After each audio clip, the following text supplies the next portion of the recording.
కుల ఆదాయ ధృవీకరణ జారీ విషయంలో ఆలస్యం ఉండకూడదని, ఈ ప్రక్రియను వేగవంతం చేయాలని విద్యాశాఖ మంత్రి నారా లోకేష్ అన్నారు.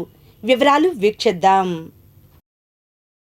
రాష్ట్రంలో మనమిత్ర వాట్సాప్ గవర్నెన్స్ వినియోగంపై ప్రజల్లో మరింతగా అవగాహన కల్పించేందుకు అధికారులు చర్యలు చేపట్టాలని విద్య, ఐటీ, ఎలక్ట్రానిక్స్, ఆర్టీజీ శాఖల మంత్రి నారా లోకేష్ ఆదేశించారు. శుక్రవారం సచివాలయంలోని ఆర్టీజీఎస్ కమాండ్ కంట్రోల్ సెంటర్లో ఆర్టీజీఎస్పై మంత్రి సమీక్ష నిర్వహించారు. ఈ సందర్భంగా ఆర్టీజీఎస్ లక్ష్యాలు, ప్రాజెక్టుల ప్రగతిపై ఆ శాఖ కార్యదర్శి Katamneni Bhaskar power point presentation ద్వారా వివరించారు. ప్రభుత్వ శాఖల సమాచారాన్ని క్రోడీకరించేందుకు చేపట్టిన డేటా లేక్ పనులన్నీ జూలై నాటికి పూర్తి కావాలని మంత్రి ఆదేశించారు. కుల ఆదాయ ధృవీకరణ పత్రాల మంజూరులో అడ్డంకులు తొలగించాలి.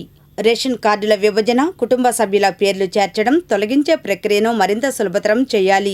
సంజీవని కార్యక్రమాన్ని కూడా డేటా లేక్తో అనుసంధానించాలి.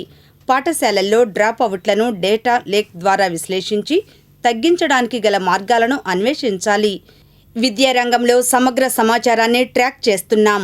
అన్ని శాఖల సమాచారం డేటా లేక్ ద్వారా అనుసంధానం కావాలని మంత్రి సూచించారు. ప్రజల్లో మనమిత్ర వాట్సాప్ గవర్నెన్స్ వినియోగంపై మరింతగా అవగాహన కలిగేలా నెల రోజుల పాటు కార్యక్రమాలు నిర్వహించాలన్నారు. మనమిత్ర వాట్సాప్ గవర్నెన్స్ ప్రజలకు కలిగే ఉపయోగం, వినియోగం, సులభంగా ప్రభుత్వ సేవలు ఎలా పొందవచ్చో ప్రజలకు వివరించాలన్నారు. విద్యార్థులు, అభ్యర్థులకు విద్యా, క్రీడా సంస్థలు ఇచ్చే సర్టిఫికెట్లు, స్పోర్ట్స్ సర్టిఫికెట్లన్నీ అభ్యర్థి ఆధార్ నెంబర్ ఆధారంగా పారదర్శకంగా పరిశీలించేలా చర్యలు తీసుకోవాలని సూచించారు.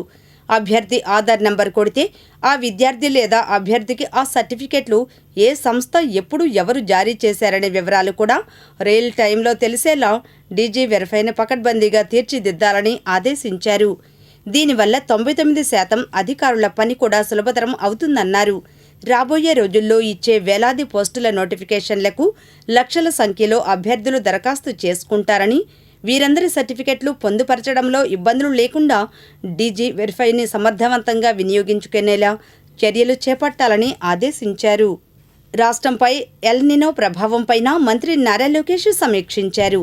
ఎల్ నినో ప్రభావంతో ఎదురయ్యే వర్షాభావ పరిస్థితులను జల వనరుల శాఖ, వ్యవసాయ శాఖ, ఇతర శాఖలన్నీ కూడా సమన్వయంతో ప్రణాళికాబద్ధంగా పనిచేసి సమర్థవంతంగా ఎదుర్కొందామన్నారు. నీరు వృధాను అరికట్టి తక్కువ నీటితో ఎక్కువ పంటలు పండించే దిశగా రైతులను ప్రోత్సహించాలని సూచించారు. జలాశయాల్లో నీటి లభ్యత ఎంత ఉంది, భూగర్భ జల మట్టాలు ఏ స్థాయిలో ఉన్నాయనేది ఆర్టీజీఎస్లోని అవేర్ విభాగం ద్వారా రియల్ టైంలో ఎప్పటికప్పుడు తెలుసుకుని ఆ దిశగా అధికారులు కార్యాచరణ చేపట్టాలి. రాయలసీమలో నీటి ఎద్దడి లేకుండా పటిష్టమైన చర్యలు తీసుకోవాలి. యూరియా సరఫరాపైన మంత్రి ఆరా తీశారు.